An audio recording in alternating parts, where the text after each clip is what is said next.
everybody, welcome to today's episode of the Teen Cooking Show. This week we are making fruit smoothies. I'm doing mango fruit smoothie, and these smoothies take about 3 ingredients, 2 if you use frozen fruit. So I'm using fresh mangoes, and then I am using yogurt for my smooth part, and then I am adding some ice.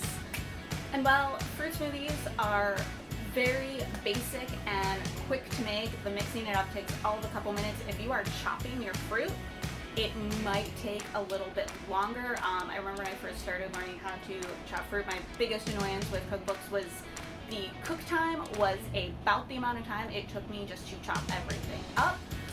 You do get better with practice. Also, I'm doing a mango, which is one of the more complicated ones to chop. If you use frozen fruit, you might not need to use as much ice. You are also welcome to use a milk or a juice to either mix with the yogurt or use in place of the yogurt, and then kind of play with the ice or your frozen fruit and see which consistency and flavors you like best. So for a mango smoothie, we're going to need to chop up our mango. For about 4 servings, you'll need about 4 cups. That equals about 3 mangoes, but cups are easier to translate to other fruits if you're not going to do mangoes.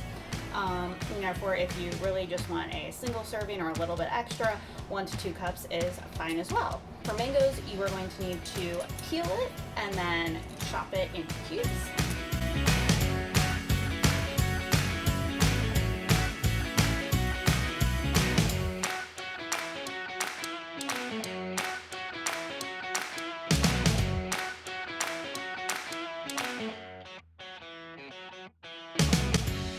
So once you have your fruit chopped up, you're just going to start adding your ingredients to the blender.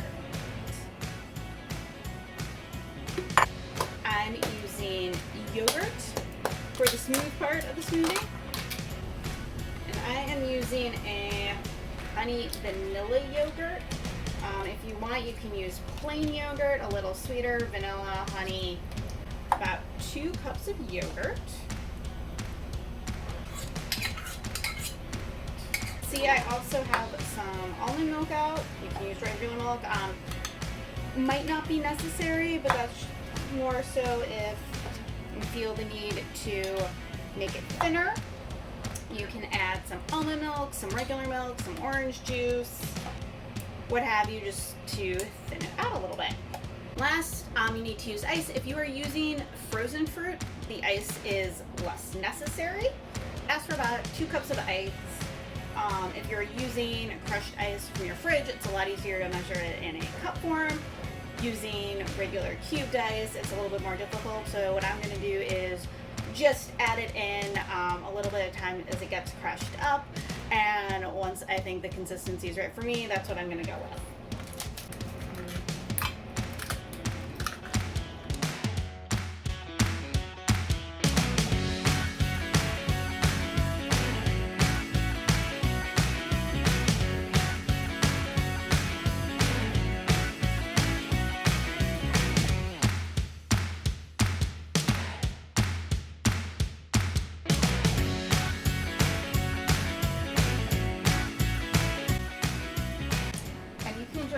Smoothie.